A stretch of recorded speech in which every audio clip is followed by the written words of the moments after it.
What's happening, everyone? James Lynch here for the Fanatics View Hockey Show. Happy to welcome back one of our favorites here on the program, Peter Klein. You see him all over Sportsnet. Everywhere else, he's got a podcast. He's got a lot of stuff going on, but we're here to talk about the Calgary Flames. Interesting start to the season, and I use the word interesting in sort of quotation marks because it's been a weird season, Peter. Like, it's not just Calgary. There's a lot of teams that are underperforming or teams that are maybe surprising a bit, and, we'll jump right into it here. I think we talked sort of the start of the season, and there were some expectations, obviously, of what the Flames would be doing, but right now, as I'm looking at the NHL standings, sort of at the bottom right now, I know they have some games in hand compared to other teams, but is like, what's sort of the sense from the fan base right now? Because I don't think there was like lofty expectations, but I also don't think you felt that you would be at the bottom of the NHL standings right now either. Yeah, it's the meme. I forget what show it's from. I think it's The Simpsons, but it might be something else where the sign says our expectations were low and you still failed to meet them, something along those lines.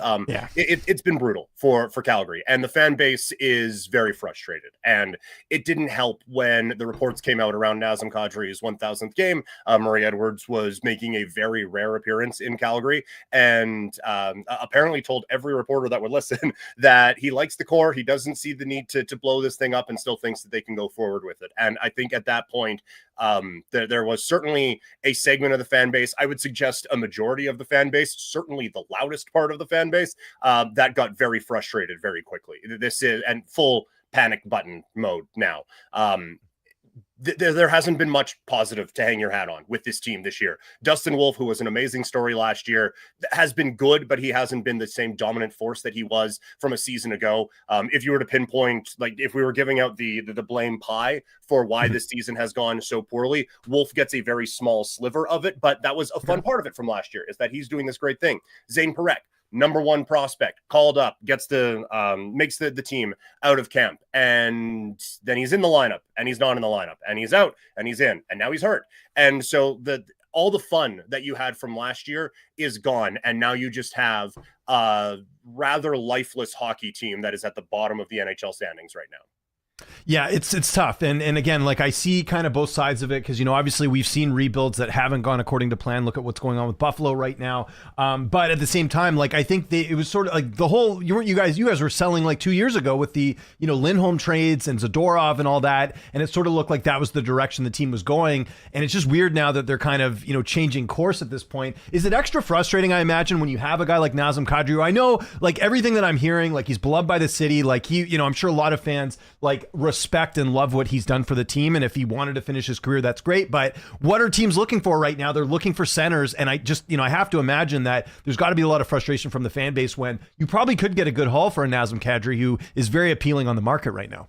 Well, and the extra layer of that is he was supposed to have a full no move for this season, but that got converted to a 13-team no trade clause. And so what was kind of this, oh, that would be cool, but now the butt's been taken away. And obviously he still has a bit of control over where he wants to go. But you're right. You look around the National Hockey League, basically every team could use a Nazem Kadri. The Toronto Maple Leafs, with everything they have going on right now, they need a second line center, and they need specifically a Nazem Kadri type to try to get them out of everything that they have going on right now.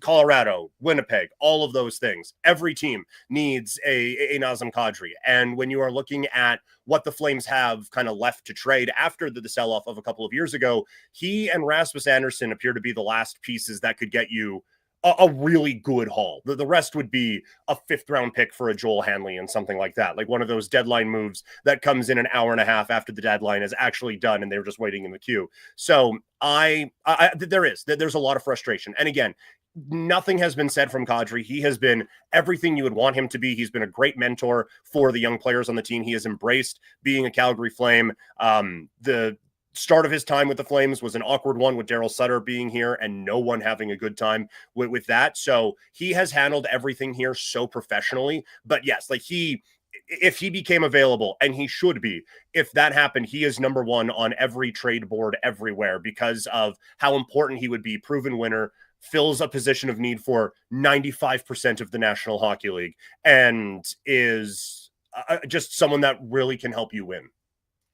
What's up with Jonathan Huberdeau? I know this has sort of been, something throughout his entire tenure in Calgary, but like, what's kind of the thoughts on him? Because obviously he had the down year. I don't even know points-wise how he's doing this year, really, but like, is he still considered like a bit of a disappointment with the contract and everything else? It has kind of shifted a little bit because he has kind of refined his game a little bit. The joke out here is that he is just now power forward Jonathan Huberdeau, and a lot of his stuff is coming from the front of the net, and he has kind of adapted his style. There obviously he is never going to live up to $10.5 million contract. Like every year when worst contracts in the NHL come out, his is going to be included in it. But he was hurt to start the season, and since then he has actually been one of the Flames' more consistent players. And there has even been talk now that even with the size of the salary that he has, given the cap going up and everything like that, there could actually be a market that's starting to develop for him as well. I wouldn't hold my breath on a major return or anything like that, but he has started to play his way out of biggest disappointment into the NHL and more into he's been good if you don't look at Puckpedia. If you ignore the contract, he's been fine. And again, all the adversity, he's handled it really well. A lot of professionals making $10.5 million could go very boo-boo face when they're getting sat and things aren't going well. He didn't blame anyone else. He was very accountable for what was happening, and I think handled it very, very well. Do you get the sense too, like a lot of teams, that if Calgary was to make any moves, it would be sort of a win now piece? Like, I know that sounds weird talking about a team that's at the bottom of the standings, but it seems like that's what a lot of teams want. Like if they were to make a Nazem Kadri trade, they might want like a NHL ready center back that maybe isn't of Kadri's level, but you maybe get that and a pick or something. Is that kind of the sense you get if Calgary was to make these moves, or could you see them see the light like all the fans want, and that is like, let's just stock up picks and tear this thing down? Yeah, if it was up to the fans, it would be draft pick. That hasn't really been the way the Flames have done it. You look at some of the teardown moves that they made, where they trade Tyler Toffoli and they get a pick back, but also Yegor Sharangovich, who was a bit underutilized in New Jersey. Same thing with the Hanifin trade. No, they were kind of over a barrel on that one, but they still brought in a younger player as well with the Lindholm trade with the Canucks.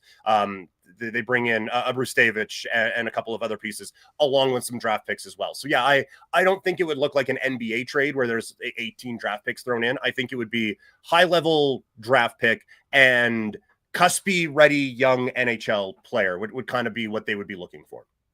Do you think there is a pressure point here to make any of these trades? Like, again, like just the way things are trending, like I think we are getting to that point where like you got to kind of look at 4 wins on the season, 10 points. I know there's a lot of teams struggling right now, but do you think people say American Thanksgiving is usually the point when teams kind of decide which direction they're going for the remainder of the season. Do you think that's it? Or do you think there's even more rope for Calgary to maybe try and still figure this out? This is where I have trouble because I think the pressure point should have been 2 years ago. So I am surprised that it has got to this point. I was doing the math before we came on here. 95 points, generally the cutoff to try to get into the playoffs. 96 didn't get in last year, but generally 95 is where you would want to be. The Flames have to play at a 108-point pace the rest of the way to get to that mark. I think I wrote it down. They have to go 39, 18, and 7 the rest of the way to get to 95, which again missed the playoffs by 2 points in the Western Conference a season ago. So yes, you could not convince me that there is hope for this season for the Flames to make the playoffs. Like I feel like I'm a pretty open person to a lot of opinions and a lot of discussions and that. I don't think you could make a compelling case aside from 7 teams folded that the Flames could make the playoffs in the Western Conference this year. So I feel like the pressure point should be now. American Thanksgiving, the Flames have 7 games between now and then. If they win all 7 of them and everyone else loses, they'll have a 1-point lead in the Pacific Division, which feels unlikely. So yeah. I don't know where the optimism is coming from for this season. So I still think the Flames have a pretty good base around here with some of the young players. Zary is wildly underperforming this year, but I think he's still something. Coronado, really good goal against St. Louis the other night. Zane Parekh, I still think there's a lot there with him as well. And quite a few others. Like there is a young group here. You see there, like Frost as the second line center. He's been good. Honzek has fit in with Backlund and Coleman really effectively. So there is something there, but it's not playoffs something. This is a team that the last season was 29th in goals. They just made it because their 7th round pick, who's 5'11", played really well in goal for a bunch of games, and they came really close. So I feel like the pressure point should be now. I don't understand why it's not.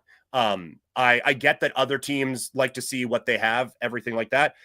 Everyone at this point knows what you have and what you don't. It's not like the Leafs are going to get to February and be like, hey, you know what? Nazem Kadri really would fit with our team. We've known that now. So I don't get why other teams wait on this as well. I think the pressure point should be now, it should be tomorrow, it should be every day from here on in, because this is it's not a good hockey team, and they have assets that they could get some pretty good haul for, and then open up some spots for some other younger players to get an opportunity on this team. Yeah, I agree. And it's just so interesting because there's so many teams that are sort of in that same bubble of struggling. Just before we leave Calgary for a sec, what would you say are some of the biggest problems with the team? We see, comment here saying, Calgary's offense is not really that good. Is it goals? Is it goaltending? I mean, goaltending, you said not as bad as maybe people are making it out to be. Like, what are some needs for Calgary if they were to go make some moves? Obviously not win now moves, but what are some things they should look to in the future? This is going to come across way more sarcastic than I want it to. Talent is an issue right now. Like there's a talent deficiency in Calgary. They're not very good. And that has always been the thing. Last year, they worked really hard and got really good goaltending. This year, they're working kind of hard and getting average goaltending. And you are seeing the results of that. The biggest problem is goal scoring. They don't do that very often. They are bottom in the league in scoring. I think Nazem Kadri still leads the team in points, and I think he's around 100th in scoring in the NHL. Like it's really, really bad what is going on with this team. So yes, offense is priority first, second, and third. And I would suggest center is kind of up there. Kadri would be a great second or third line center on a playoff team. He's a first line center with the Flames. And when you're looking at the future, it kind of stacks up in that way as well, right? Where you have Morgan Frost, who second, third line center. He's been really good. Zary, if they want to continue with him at center, I think he kind of fits in there as well. There isn't that number one center in the organization, which is why this draft is so tantalizing, because you talk to different people who are paying attention to it, and there's like 5 of them in the draft. So this is where the frustration, I think, again, comes back with the fan base, where why aren't you trying to get a bunch of picks in this draft so you can take a few shots at the thing that is the biggest issue with your club? It is offense, and it is specifically number one high-level centers. Well, and I think, too, there was a great article on Canucks Army a couple of days ago talking about the teams that have won the Cup over the last, I don't know how many years. They've all had like a first overall pick or someone in that top 3. So, and then that's, usually like a superstar. And of all drafts, I mean, this is the draft. And that kind of leads me to my next question. Like, is there talk in Calgary right now of getting McKenna? Because that's obviously like, we don't see those generational players come around too often. We had Celebrini, Bedard. Before that, probably McDavid. Like, it's been so long since we've had sort of that player that can really turn around a franchise. McKenna looks like that guy. Is there talk about that right now, of them potentially getting McKenna? There is talk about almost nothing else. That is the focus out here right now. That's the light at the end of the tunnel, though, right? Like, I mean, of all things being bad this year, if they could get McKenna, like, especially in a Canadian market, like that would be so big, I think, for the NHL. Well, and you see, like, he was playing in the WHL last year, obviously goes to the NCAA, but he came through here a couple times and was everything you would expect him to be. Like, there has been so much buzz about him here for a really long time. So yes, that is all roads right now for Flames fans point toward trying to get the number one pick in the draft with that kid. And again, I think if they bring him in, given some of the younger talent they do have, I don't think not that they're going to compete for a Stanley Cup, but they're in a better spot. It's not going to take them 3 years the way it took Chicago to get something going around Bedard, with Coronado, with Zary, with some of the other younger pieces that they have, Morgan Frost as well. I think that they could kind of hit the ground running and get back into playoff-ish contention with that kid right away. It's just you have to get to that part first. Yeah. And I think too, like, because what they're doing is what a lot of teams are doing is the retool, right? The rebuild would be get rid of everyone. Let's start all over from scratch. The retool, like you mentioned, and this is some of the, I'll be the optimist here, and you are as well. Like, I like the, sort of the positivity here. There's a lot of good pieces here, right? Like, it's not like you're starting from scratch and like with a team that, maybe had draft picks that didn't pan out and you're just stuck there trying to figure out what to do. There is some pieces you can build around. The biggest one to me is the goaltending. You have a good goaltender. Look at all the teams. We'll talk about Edmonton in a sec. Like, you look at all the teams that have goaltending issues. I know Wolf struggled a bit this year, but the fact that he's young, he's on a good term, good contract, I think is a good sort of way to start. And I think there's a lot of optimism there. And I think a real retool could work for Calgary. I know you'd want the rebuild, but I think the fact you do have some of these pieces here, at least is a positive sign, as opposed to a team that it's like we have these young guys and nothing's working. That's not the case in Calgary, right? Right, exactly. Yeah. And like retool can be a bit of a dirty word out here, but you're right. Like if here too, if it just gets to like, if you get the one, just get the one and then you're good. Right. If they get McKenna here this year, I don't think you have to then tank next year and the year beyond that and the year beyond that. I think that like I said, you can kind of really get things jump started with that pick basically right away. So it doesn't have to be a 3-5 year complete teardown or anything like that. You do have a bit of a foundation. They've drafted really well the last couple of years to set themselves up for something down the road. It's just you need that very key piece, and they have so many of them. They have the goalie, like you said. That's the hardest part for a lot of these teams to figure out coming out of the rebuild. On the blue line with Parekh and Brustavich, who they got from Vancouver, Ball isn't super old, and he's been very strong. Mackenzie Weegar, if he stays with the Flames, is going to have a C on his chest someday. I do think that there is a very strong base here. It's just that missing piece at the end of the tunnel.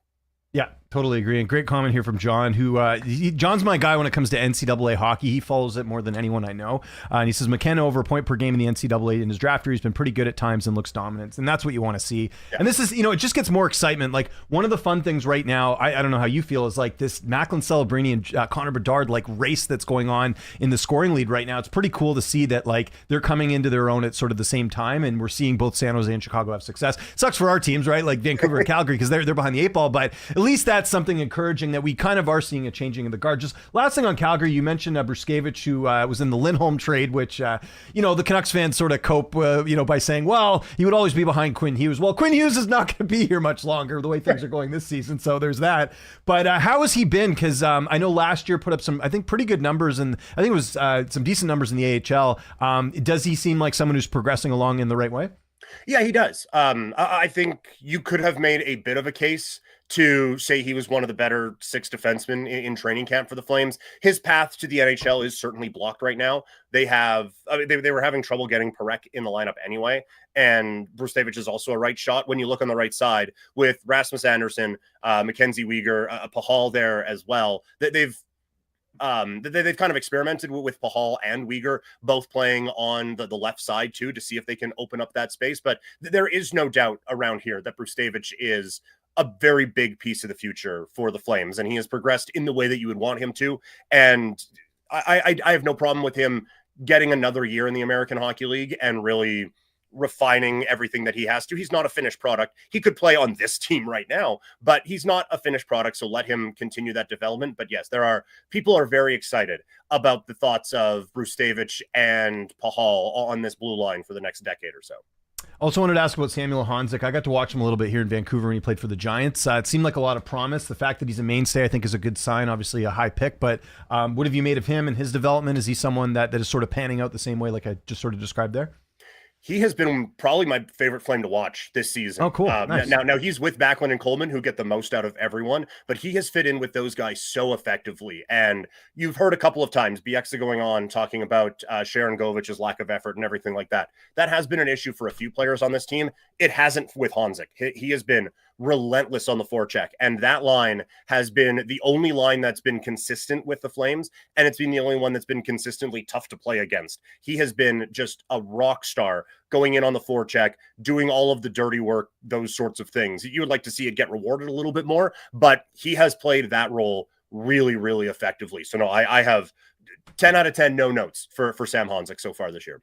Good to hear. Yeah, I was always wondering about that because I was trying to keep tabs. Okay, let's talk about the Oilers, because obviously the other Alberta team not doing so well. And this is this thing, like every year the Oilers have one of these losing streaks. This one feels a bit different though. Like I look at this team from what I've seen, maybe you need to watch a little bit closer. I know there has been some goaltending issues, but I'm curious your thoughts on this. Like to me, the defense is just one of the biggest liabilities for them. Like Bouchard has not played well since he got that contract. Nurse is still not what he is. I know Wallman played better the other night and they ended up getting that comeback win. But do you think it's going to be them like firing a coach again and getting a bump? Like what are the Oilers going to do here if they don't figure things out? Because right now they're a couple points ahead of. They're 1 point ahead of Vancouver right now. Yeah, no, it's been bad. And again, a lot of it's predictable, right? Like we knew the goaltending was an issue. It has been for 3 years. We've known the blue line has been an issue. It has been since Chris Pronger left. Like it has perpetually been an issue out there in Edmonton, and they have always been able to kind of outscore those problems. And you're right. They had the loss, was it San Jose? They were the first win or second win of the season against the Sharks around this time a couple of years ago.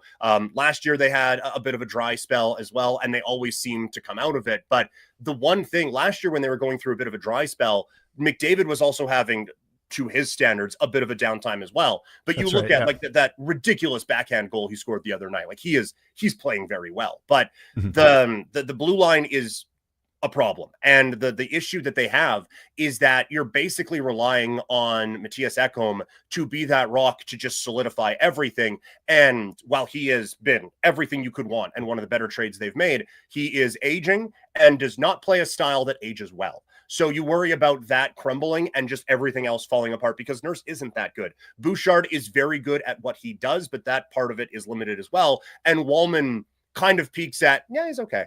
So there isn't really that stalwart there. And then you don't have the dude behind you to back things up. And then the last part of it, obviously McDavid's fantastic. Obviously, Draisaitl is really good as well. But for 2 years now, the depth has just got a little bit worse and a little bit worse and a little bit worse. And it didn't look like it in the playoffs after Kapanen had the postseason of his life, along with a few other guys. But each year they go from, well, this guy played pretty well in the playoffs, and now he's gone. Okay, well, let's bring someone else in. And they're not very good. And then they produce in the playoffs, and now they're out. And now it's Mangiapane and a couple of other guys. Who did score the other night against his old team, right? So that was kind of neat. But you look at the depth on this team and it's not great. And so just every area, aside from they have 2 of the 3 best players in the world, every area needs, I think, some pretty substantial improvements. And when you look at the number of just really solid teams in the Pacific Division and in the NHL, it is a bit more difficult to climb back up those standings. I think they'll be fine. I think they are a playoff team, but I still think they are pretty far away from being a legitimate Stanley Cup contender, which is weird to say about a team that went to back-to-back Stanley Cups. Yeah, and I don't know what the solution is. Like you mentioned there, they need to, I think, switch up the defense core a little bit, like just to get some variety in there maybe. They obviously need to fix the goaltending too. I mean, those are 2 major issues. Like I don't even know, like I saw, was it on The Athletic? I think Jesse Granger was talking about, sell the farm to get UC Saros. Maybe, but like what can they even give up at this point? Like I don't know what assets, like I don't think they have a lot of draft capital at this point. They don't have a lot of cap space. Like I just wonder where there's wiggle room to make a move right now. Do you think there's anyone on the roster right now that could be appealing to other teams that they'd even be willing to part with? Like, is a Nugent Hopkins someone they maybe look at getting rid of to maybe strengthen defense or something? I don't know. Like, I wouldn't even know where to start, I guess is what I'm trying to say if they were trying to make a trade. Right. And it's what we talked about before, because everything else is an issue. If you pull one string, so much more can come unraveling. Like Ryan Nugent Hopkins, it's a pretty good example because he's proven it in a couple of playoffs now, former first overall pick, very solid hockey player. And so you would think you can get a pretty good return from that, but you yank on that, and now all of a sudden, what minimal depth they have at forward just completely crumbles away for them anyway. And now if you want to go with the McDry line to try to get you out of it at any point, it looks very ugly behind that. So I don't know what you do. I don't know what they have to move. And for goaltender, I don't know what's available. Like Saros, it has been very, very good, but I think that is starting to kind of slump away a little bit. And Edmonton only cares about this season right now anyway, but I don't know how effective that guy can be in a system like Edmonton where the entire defensive system is hope the goalie stops it. And everything else, like Markstrom signed that extension, there isn't a whole lot coming up in free agency. So while we do get on them a lot for just fix the goaltending, that fix isn't easily out there right now. And so then on the blue line, like, okay, we'll fix that. But again, they have $8 in salary cap space. How do you do it? They've kind of painted themselves into a corner where this just has to be their team, and they have to figure it out internally. Yeah, and as you know, 2 people here who don't mind the Oilers playing the way they're playing, to put it mildly, part of me hopes they get Elvis Merlikins out of Columbus, because he's a guy I think they're looking to try and move. He's got a lot of salary. I think they are set with Jet Greaves as their starter right now. We had our guy Troy Nowak on here last week. He's sort of convinced that Greaves is going to be the guy going forward. Do you think that could happen? Because I know they're trying to trade him, I think, and he's a hothead too. Because I could just imagine him going to Edmonton, not playing well, and that just turning into an absolute disaster. Yeah, that could be, it's a boom or bust thing, right? Like that could be the best thing in the final piece for them, or it could be the light on the dynamite that finally just finishes that whole thing and just crumbles a whole lot down. So but that temperament, they've already tried that with Mike Smith out in Edmonton. Right. Yes, that's true. Yeah. Had absolutely perfected the glare at your defenseman after a puck goes in. Yeah. So having true, that in the lineup with that Edmonton media core out there, that's already getting a little bit testy about some of the goaltending stuff. And also replacing a dude in Skinner who, while we're not the biggest fans of him as a player, apparently pretty good hang. Like everyone seems to like him as a human. Yeah. Good locker room guy too is what I hear. Yeah. And so when you are replacing very well-liked guy with dude who might chase you with his skate, that can become a bit of a tenuous situation in a locker room. I don't think Knobloch's going to get fired because he's McDavid's guy, right? Like, is that something that's being talked about too? Because that, people who don't know is his old junior coach, right? So that was sort of, and obviously they're trying to cater to McDavid in a lot of ways, obviously with the president and all that stuff. Because I've heard rumblings now, like DeBoer's ready to step back in here and get a coaching gig, and he would be a guy if you wanted to really turn things around or sharpen things up. DeBoer's probably the guy to do it. I don't think Knobloch's getting fired. Do you? I don't think so. I view this as a roster construction thing. I think if you were to fire a coach who just got to back-to-back Stanley Cups in season, that would be quite the move. They would have to be down where the Flames are at right now to be making that sort of a thing. And I name a coach like Al Arbor, Stan, or Bowman, anyone that you wanted to bring in. They're not going to turn Darnell Nurse into a really good defensive player. Right, they're not going to all of a sudden fix Evan Bouchard. Like the flaws on this team would be the flaws under any coach ever. So I don't think of this as a coaching problem, even in the slightest. And you're right, given the relationship that he has with Connor McDavid and how that can has been kicked down the road, I don't see that happening even a little bit. Yeah, and I think another just sort of last thing to put a bow on this, I think they're missing a little bit of grit. You lose Kane, you lose Corey Perry. Those were guys that could put the puck in the net a bit, but they're also those guys that would kind of stick up for you. I felt like Edmonton, I don't know, from what I've seen this year, they kind of get pushed around a little bit, and that's something you don't want to have, especially come playoff time. So see if they address that too. Okay, we're almost out of time here. Just wanted to kind of do sort of a quick overview of the Western Conference. What has really surprised you? I think that the two for me, three things that have kind of surprised me. Just like I'll put them in the same category: the Ducks, the Blackhawks, and the Sharks. Like them taking big steps this year. I know we'd seen improvements, but to me, the biggest one is Anaheim. Like, I don't think they're slowing down anytime soon. There was some stat that like they've scored 7 goals already in I don't know how many games this season for some sort of franchise record, but they look like they've arrived. They've also had good goaltending as well, and they've sort of got pieces like Kreider and Trouba there to kind of help the younger guys. Any surprises or shocks? And then I guess the other surprise for me is the Kings are actually playing well. I didn't expect that. No, I hated the Kings offseason. CC and Dumoulin with term. That sentence feels like a fired GM to me. But they have come out and played very, very well so far. It is funny to see them as fifth in the Western Conference with a negative goal differential. But so I do think that maybe something could come crumbling down. The Anaheim part hasn't surprised me as much. Did I think they'd be the second best team in the West at any point beyond the first day of the season? Probably not. But I did say on my podcast, Couch Potato Diary, that I thought this was a team that could take a couple of steps. Like I thought they were basically right there to taking one step last season. And it's just it's going to look like a couple of steps, but it's really not as much of a progression. But Chicago, I didn't see it coming. I thought they needed to be really aggressive in the offseason to try to get some actual NHL talent around Connor Bedard. Obviously, he had some work to do as well. And credit to him, he has obviously done it. Like he has certainly leveled up this season and has been able to drag that team into a postseason opportunity here right now. The one that has kind of caught me is Seattle. Now they were a team that last year, if they could just get the goaltending figured out, they would be fine. And it has at least been able to keep their heads above water. But I didn't look at this roster as one that felt like a playoff caliber one in the Western Conference. And now I think it sets up, if this kind of hangs around, I look at them as a team that is going to be in a very interesting spot around the trade deadline because they have a lot of intriguing pieces on one-year contracts. And they kind of struck me as a team that could do a bit of a quick rebuild, even with a couple longer-term deals on the books because of so many expiring contracts. I don't know if they do that now, if they're hanging around a playoff spot come January or February. Still a long time to go, but they are the one to me that has certainly caught my attention and added a bit more intrigue because of what it kind of means bigger picture. Yeah. And remind me, Ron Francis stepped aside, so it's Botterill's the GM there now, right? If I'm not mistaken, Jason, but which I think is no offense to Ron Francis, but like, come on, man, you had the keys to the, the expansion draft, and I don't think he did a whole lot with it. And then some of the signings they made a couple of years ago, I don't know if they've really sort of panned out, but it looks like everything's going well there, which is great. And just quickly before we go, the Eastern Conference. The only one to me really, I mean, Boston and Pittsburgh, I'll be honest. Montreal, yeah, good. I mean, they look really good actually.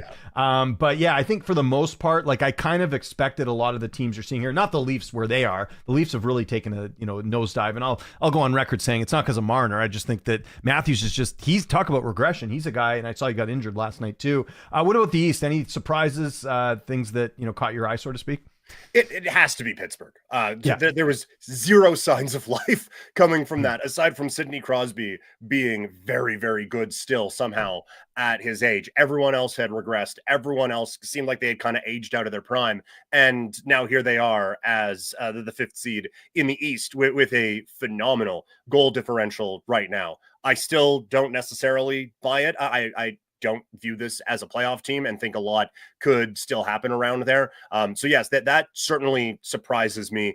Even Philadelphia being up around as high as they are, I kind of thought they would be a team that would be down toward the bottom at this point in the season. So good on them for the good start there. And yes, the very the barely talked about Toronto Maple Leafs. It's good that we're giving them some coverage here, but it is surprising, right, to see them down that low. And you hear all the talk coming out of there about like just not playing the right style of hockey, not having that emotion and everything.